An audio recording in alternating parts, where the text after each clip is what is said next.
Ibihe byiza kuri mwese mukurikira Inzira yo kuri TV amahoro y'Imana n'abane namwe. Aho muherereye mumeze mute tubahaye ikaze abari mu Rwanda no hanze y'u Rwanda mwese mugire ihumure ry'Imana. Tuje mu mwanya mwiza w'ibiganiro nkuko musanzwe mumenyereye turi kumwe na Mama Fabrice. Mama Fabrice mumeze mute? Tumeze neza. Turashima Imana. Akavura kabageze hehe ko ndi kubona akavura kari kugwa cyane. Imvura yabaye nyinshi kandi dukomeje kwihanganisha abibiza byagezeho bikabagwa nabi.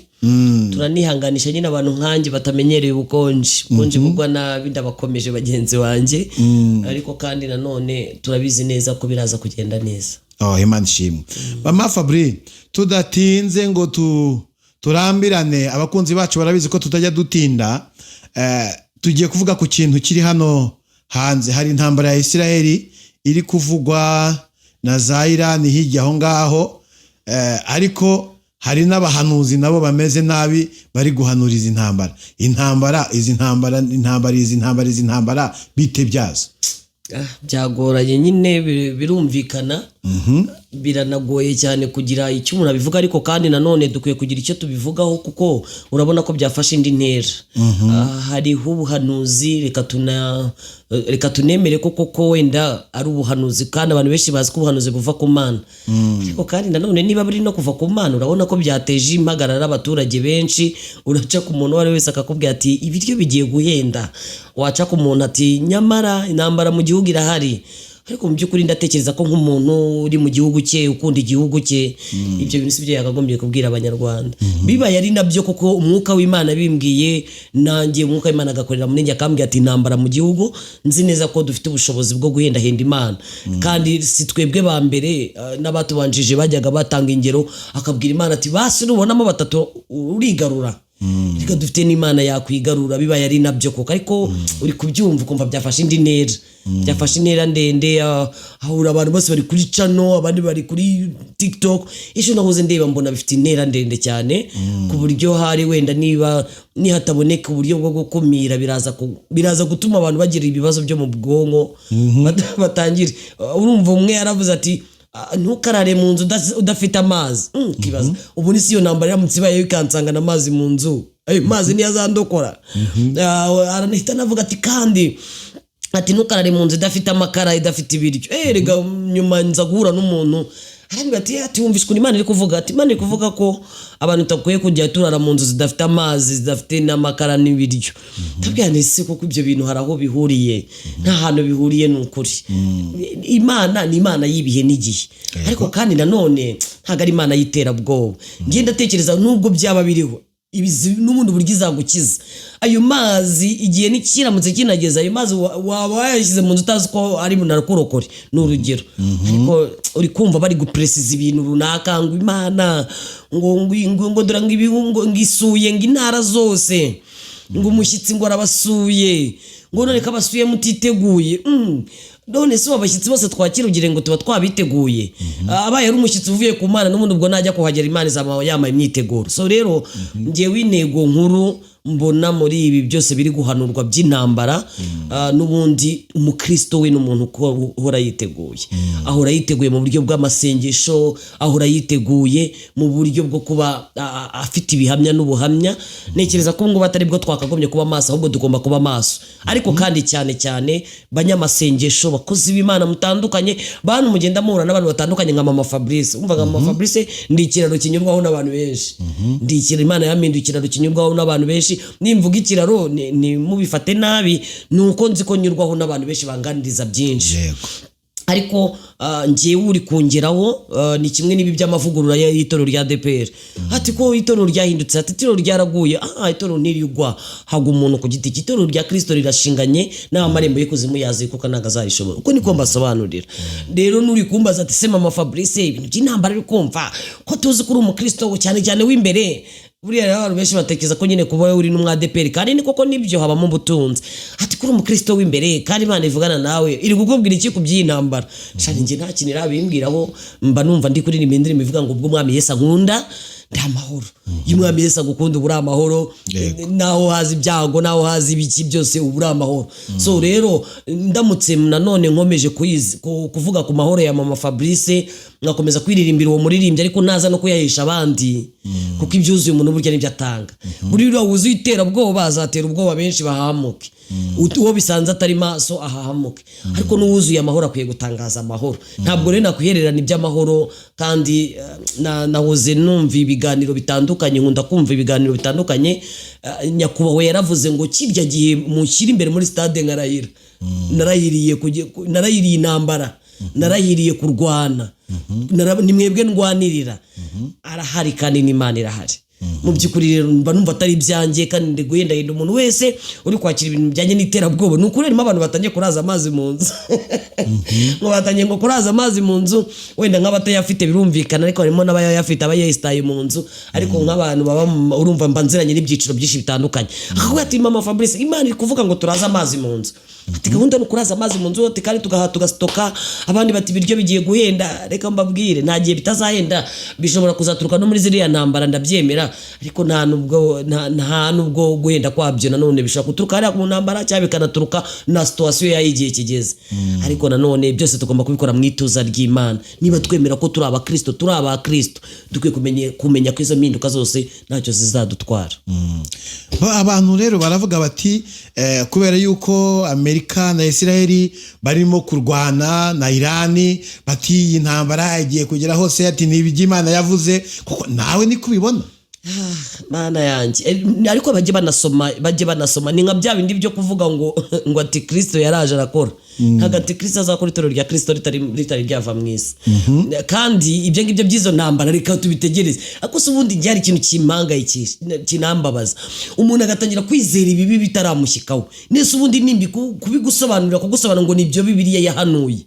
Mu gihe bitari byadusohoraho, mwaretse twebwe tukaba tunafite nayo mahoro yo kwizera ko bitarazana tugeraho. Je niko mbyizera, kuko ibibi bucya byirema, kandi binaza ntabisengeye. Ariko muranizeye ubuzima bwanjye byiza. Rero kuba byaba ari igihe cya Bibiliya cy'ibyo byahanuwe muri Bibiliya cyaba kigiye gusohora, nibigusanga uri maso, kuko ari byo wizeye wowe. Ba maso, undi muntu aba maso ryari? Aba maso ati ni ugutunganya ubugingo bwawe, ni ukuba maso ukiyeza, ukezwa, ugatunganwa. Ariko kandi ntunatunganwe kubera ko Israeli na Amerika biri kurasa kuri Irani, kuko ubwo wawejejwe kubera ibisasu uri kumva bigiye no kugeraho. Ariko mu by'ukuri umutima wanjye unyizeza ko ntaho bihuriye, si none. Kandi niyo yaba ari nanone, umutima wanyu nyizeza yuko hari ikimana, umugambi w'Imana icyo ugomba gukora ntacyo nabiburizamo. Rero kuba byizeye gutyo, nababwira ngo bo nibatunganwe kandi biyeze. Kuba atanabyizeye gutyo nka mama Fabrice bakifitiye ayo mahoro mu mutima yo gutekereza ko ahubwo bari gusengera Irani iri guhangana n'ibyo bihugu bibiri, bari kubisengera, natwe reka dukomeze twizere ko bitari butusike vuba, tunabisenge natwe ubwacu kandi tunitunganye. Ngiye nuko nguko mbyumva. Ariko abantu bose bafite imyumvire itandukanye, harimo n'abantu rwose baba bafite amahame akakubwira ati nuko biri. Ntabwo iriya ntambara ya Israeli na Amerika bari kurasa kuri Irani, na Irani kabasukaho imiturirwa, ntabwo iragarukira hariya, iragera hano mu Rwanda, iragera muri Afurika. Kumva rwose babikajije, bakakubwira n'ibirenze ibyo tutavugira no ku mbuga nkoranyambaga.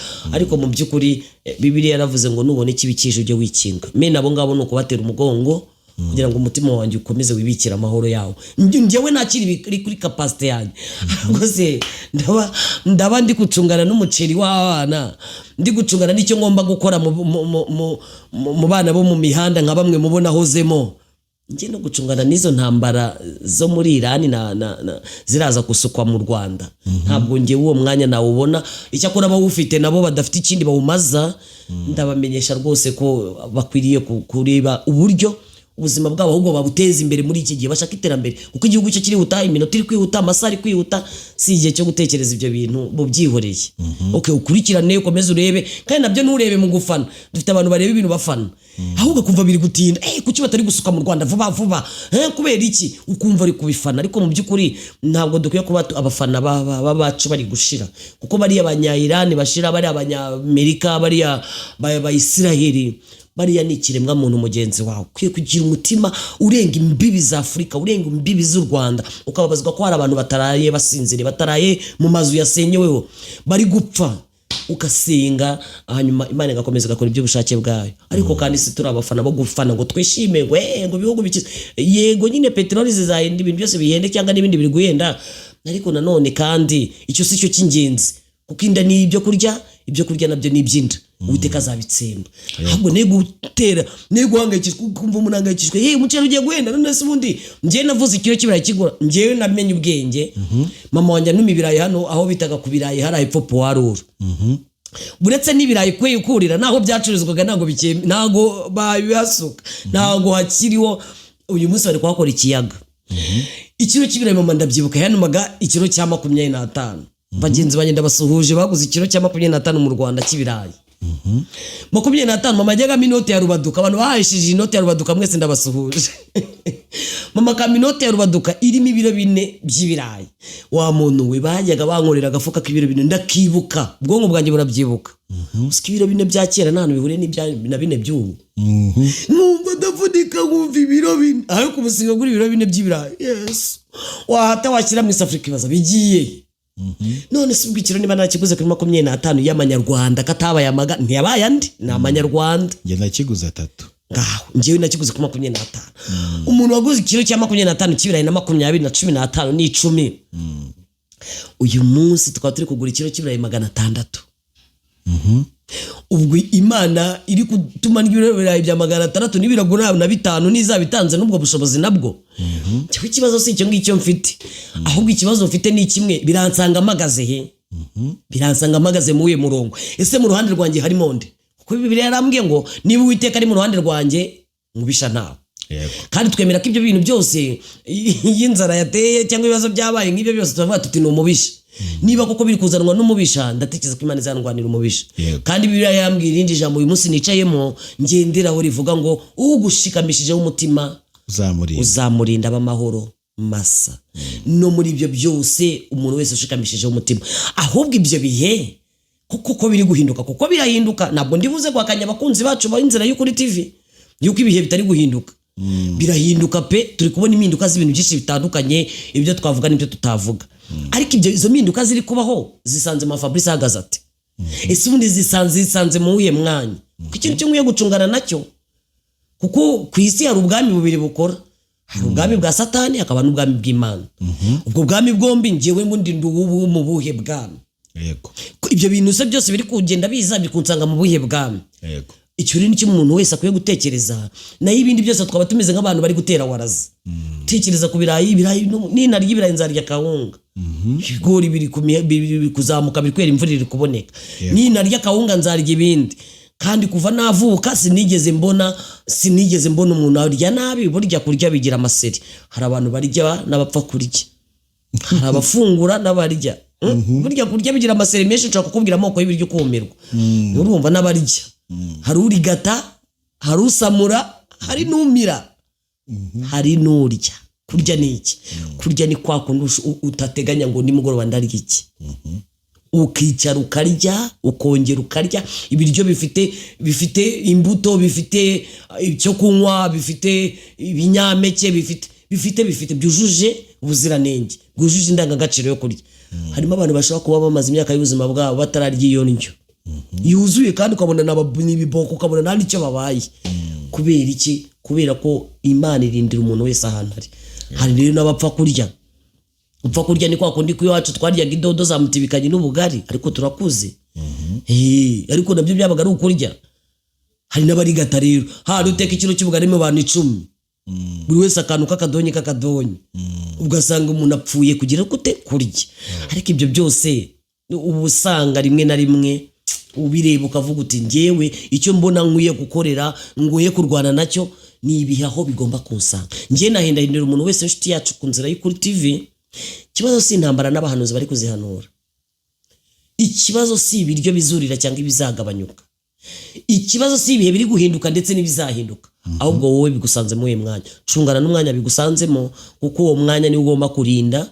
Waba utanahara ahubwo ukanawushaka, kuko umuntu wese akwiye kugira ahantu abarizwa kuvuga ati ngiwe ndumva umutima wanjye nyemeza ko ndi mu bwami bw'Imana.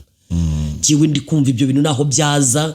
Umuntu wese ushikamishije Uwiteka ijambo ryaravuze ngo Imana izamurinda amahoro masa, amahoro masa. Nanjye ubwo umutima wanjye mushikamishije Imana, icyanjye no gusengera abo ngabo, cyanjye no gusengera igihugu cyanjye, cyanjye no gusengera ubuyobozi. Umpanganira arahari. Twebwe duhanganirwe n'ubwami bubiri. Ngiye mpanganiwe n'ubwami bw'Imana, ngahanganirwa n'ubwami bwa nyakubahwa Paul Kagame ufite igihugu mu nshingano. Ntabwo rero ndajya guhagarika umutima ngo ndahinasinze ngo ye wowe ngo dore bigeze aha ngo bizahera aha. Uwo wabivugaga we yanavugaga ko ngo abashyitsi badusuye bakwirakwiye mu ntara ngo bazagera muri Kigali ngo bitinde. Ariko kumva abo bashyitsi nabo kumva ntabasobanura. Ngiye rero kugira ngo mvuge ibintu bidasobanutse kandi mbibwira abantu rimwe na rimwe, abo bantu bahite bizi buri wese yisobanura icye kijyanye no kushaka guhagarika umutima. Numva icyo kintu nagisengera kugira ngo Imana izagitambutse mu buryo busobanutse. Kwibwiye abantu abashyitsi ntabwo bamenya abashyitsi baje bari. Iyo ubwiye abantu ngo muvome amazi muyabike mu nzu, ntabwo tuzi niba ari y'amazi birivuga ngo nimuvomera amazi azaba hagije mu gihe cyo kugura cyangwa amazi asanzwe. None umva abaturage batangiye kuvoma amazi bari kuyabika mu nzu. Kumva mu by'ukuri ni ikintu kitoroshye kandi byose biri gukorerwa kuri izi mbuga nkoranyambaga. Rimwe na rimwe wanareba ugasanga ni kuri gospel, urumva kuyoboka Imana ugasanga niho turi kuhanurira, niho turi kuvuga iby'Imana ngo yaduhaye. Bamwe bakanatitira tiravuze, ariko mu by'ukuri ivugana n'uriya muhanuzi nawe nuyegereza avugana nawe. Buri wese nashaka amakuru ku giti cye, nashaka amakuru yizewe, kandi koko ntabwo idutinya nkuko nyakuba wigeze abivuga. Ntabwo Imana itinya umuntu, Imana ni inshuti y'umuntu yaremye. Buri wese nashaka amakuru yizewe, we kubika amakuru wavanye kuri YouTube, we kubika amakuru wavanye ku mbuga nkoranyambaga ngo yego ngo amazi ngo reka ndare nyavu ngo abashyitsi bazakahumura ntibizahera i Kigali ngo bizahera hirya ho. Abo bashyitsi ni bande? Ko igihugu cy'u Rwanda gikunda abashyitsi kandi gihora cyakira abashyitsi kandi turanabasengera b'umugisha. Abo bashyitsi ni bande? Ni bande bavuye? Ibyo bintu rero niba bidafite ubusobanuro byose mureke tubiparikira aho ngaho, cyangwa se tunabyihorere. N'uwari ubibitse mu mutima wendaga guturika narinje kumubwira ngo nta kintu na kimwe kizagera ku ntore z'Imana Imana itakimenyesheje. Kandi narinje kukubwira ngo umuntu wese ushikamishije Uwiteka umutima we, Uwiteka azamurinda amahoro masa. Aba bahanuzi tuzi yuko Bibiliya habayemo abahanuzi kandi bagiye bahanura ibintu bikomeye bakerekana n'intsinzi yabyo.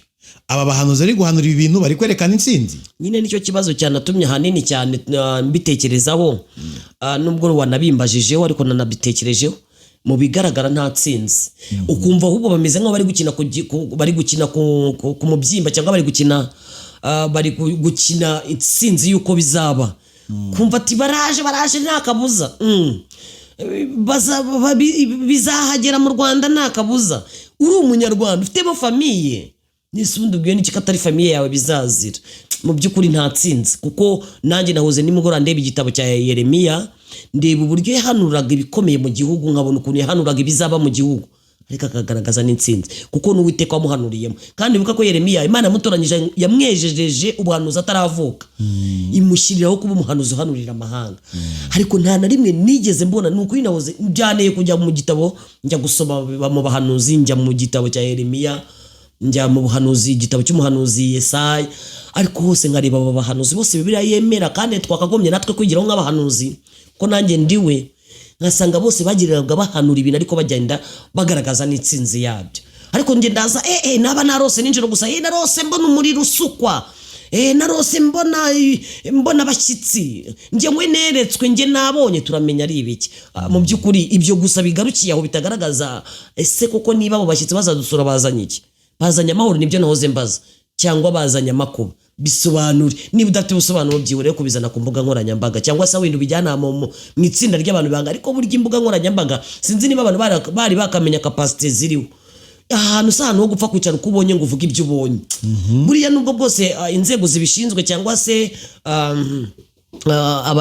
ibijyanye n'ubumenyamuntu cyangwa n'abijyanye n'ubuzima abantu batabikaza cyane, akabona hari n'ukuntu umuntu bareba umuntu, ubu buyobozi nabwo ndabukunda cyane, hari n'ukuntu bareba umuntu bakareba n'ibintu avuze bashyira mu nyurabwenge bagasanga biri hafi kungana n'ubwenge bw'ibyo yakoresheje, ubwenge afite, bakavuga ati se n'ubundi yarabutakaje kera, ngo bakabona bwaramucomoza. Ejo bundi nahoze ndeba ikiganiro cya wa muhungu waririmbye ngo aragitosa, yaravuze ngo arashimira umukuru wa RIB ngo yuko ashinzwe ngo abantu ngo bataye ubwenge, ngo iyo wabutaye ngo arabugutoragurira akabusubizamo neza ngo murangira. So rero ariko ntabwo turi abantu nyarwanda. Urumva niba umuntu yashimira ngo kumuna nese ubwo dushinzwe gutakaza ubwenge kugira ngo koko ngo umubyeyi ungana kuri yagenda atoragura ubwenge, ubwo zabutoragurira urubyiruko, abutoragurira abahanuzi, ahubwo twakamufashije kubutoragura kuko ndabona abantu babutakaje ari benshi. Ariko icyo nshatse kuvuga ni kimwe, nuko nta tsinzi igaragara mu byo maze iminsi ndi gukurikirana, mu byo numvishije ntawe uhanura agaragaza intsinzi, ahubwo wese arahanura ameze nkaho abaye ari nkaho ubisohoza, ahubwo yahita aza akabikora vuba vuba. Mu by'ukuri ariko ntabwo ari byo. Nk'abagospel bagenzi banjye abayoboye bari mu iyobokamana, abemera Imana nk'uko twemera Imana, twanabwiye abantu Imana, ndetse ibyo byose numva ko tunabivuga mu izina ry'Imana, kandi twirengagije ko hano hariho abana bato babikurikirana YouTube, bakurikirana ibintu nk'ibyo ngibyo, agahita yumva kubera ko ari umukozi w'Imana bivuze runaka, katavuga ati uzi ko ari byo, mazi mu nzu tuyarazemo, uzi ko ari byo, tube maso, baje bahageze barinjiye, tube maso, duhaye byinshi dupakire mu nzu. Ariko ibyo wahaha byose, icyambere ni uguhahira ubugingo n'umutima. Umutima niwo uhahirwa ibyo ukennye, kandi umutima ugakomeza uhereza ubuzima bwose bukagenda neza. So rero nta ntsinzi igaragaramo, bisa nkaho bameze nkaho bari kwishima hejuru igihugu cyabo, kandi bisa nkaho ibintu bari gukora nabo byamaze kugira intera, kuko urajya kubona wafungura social media ahantu hamwe gutyo ugahita ukubitana nabyo, wajya kuri TikTok ukabukubitanye nabyo, ntushobora kuzamura kabiri udakubitanye n'umuhanuzi uri kuvuga intambara igiye kuba mu gihugu, ntushobora kuzamura kabiri udakubitanye n'abantu bari kuvuga uburyo iriya ntambara yo muri Iran nanuze igiye kugira ingaruka mu Rwanda. Nibyo, ariko se dukora iki nk'abahanuzi? Kuko nibyo, reka twemere ko ari byo, ariko Imana impamagariye kugira ngo nze nicara ngaha mbwira abana bato, yego bigiye guhenda, bigiye kurira, bizurira. Nibyo, ariko se dukora iki mu gihe bitari byurira? Aho ni tumanitse amaboko twese tukayazamurira rimwe nk'abakozi b'Imana, tukinginga Imana niyakwemera kuhendahendwa, kandi Imana yemera guhendahendwa ikigarura. Niyo ntego, ni nacyo kintu gikomeye nje kubivugira aha. Ariko mu by'ukuri nta tsinzi iri kugaragara, ariko intsinzi itari mu bantu ku Mana irahari. Kandi Imana ihari kugira ngo, harimo n'abahoze bavuga bati ati Riziki yatumuhanuza, ati yarabihanuye, ati kandi yahabihanura ukavuga ko ari ubuhanuzi bw'ibinyoma, ati none birasohoye, ukumva umuntu yishimiye ngo ibisohora bibi, kandi nawe bishobora kumugiraho ingaruka. Wowe urishimira ko ibiryo byurira, none se wowe ntagurya ugifite inda imbere. Mwibutse ko ibintu byose dukorera inda. Ntabwo ukwiye kwishimira ngo umuhanuzi yahanuye ngo ibintu byasohoye, ngo yego ngo Imana irigaragaje. Mu by'ukuri ukwiye gucungana nabyo, kandi nubihanura nawe akwiye kwirinda, yamara kubihanura akagaragara nk'umukozi w'imburamumaro, agafata ibihe byo gusenga, kuko ntekereza ko Imana ibibinyeretse kugira ngo mbere, ubwo urumva mba ndi kuri capacity y'igihugu, mba ndi ku rwego Imana inyereka ko ndi umunyagihugu, nyemera nk'umunyagihugu, kandi nanone nemera ko niba koko ari kuba wabibonye, Imana ibigushyizeho kugira ngo dusengere twese. Ufite umuzigo uremereye kuruta abandi bantu bose, kuko ni nayo mpamvu nabo babonye ibintu biremereye nk'ibyo ngibyo. So rero niba nta tsinzi, wo kuzana ibintu bidafite itsinzi, kuko abantu bamwe na bamwe barabyubahiriza. Nicyo gikomeye cyane arinzanye kuvuga. Ibintu turi gukorera hano ku mbuga nkoranyambaga, turi guhanurira hano ku mbuga nkoranyambaga, turi kubwira abantu hano ku mbuga nkoranyambaga, 90% abantu barabyubahiriza bakanabikoresha. Wirinde rero kugira ngo utagaragarwaho umugayo, yaba mu buryo bw'ubumana ndetse no mu buryo bwawe, ugakora ibintu bitazigera byibukwa, kuko ibintu byose ukoze nuhagarika abantu umutima, Imana nawe izakohereza ibiguhagarika umutima.